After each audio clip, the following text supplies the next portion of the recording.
Please like the video and share it so that it reaches many more people and you get sawaba, or rewards from Allah. This could be a sawabe jariyah or continuous reward for you long after you are gone. Sacrifice on Birth, Volume 7, Book 66, number 376,383. Volume 7, Book 66, number 376. Narrated by Abu Musa.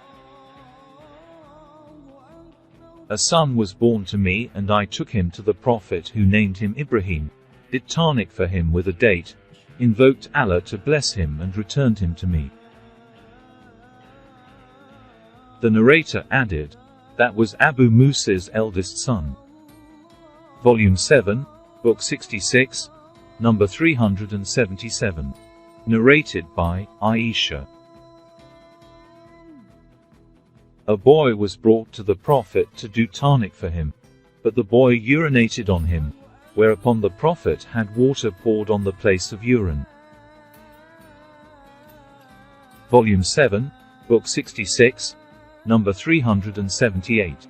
Narrated by Asma bint Abu Bakr. I conceived Abdullah bin Az Zubair at Mecca and went out of Mecca while I was about to give birth.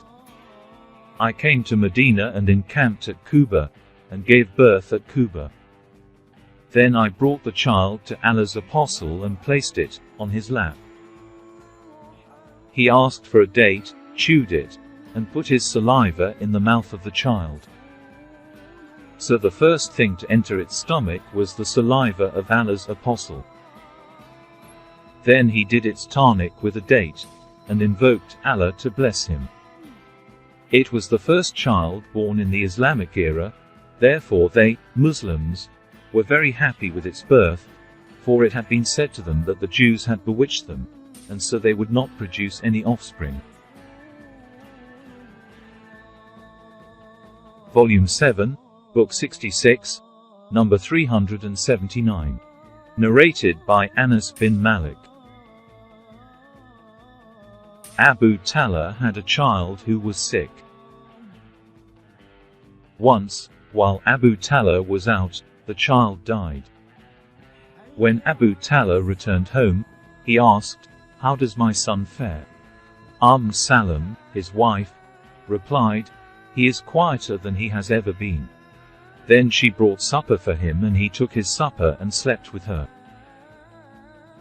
When he had finished, she said to him, "Bury the child, as he's dead." Next morning Abu Talha came to Allah's apostle and told him about that. The Prophet said to him, "Did you sleep with your wife last night?" Abu Talha said, "Yes." The Prophet said, "O Allah, bestow your blessing on him as regards that night of theirs." Sulaim gave birth to a boy. Abu Talha told me to take care of the child till it was taken to the Prophet. Then Abu Talha took the child to the Prophet, and Sulaim sent some dates along with the child. The Prophet took the child on his lap and asked if there was something with him. The people replied, "Yes, a few dates." The Prophet took a date, chewed it, took some of it out of his mouth, put it into the child's mouth, and did tarnik for him with that, and named him Abdullah. Volume 7, Book 66, number 379. Narrated by Anas. As above.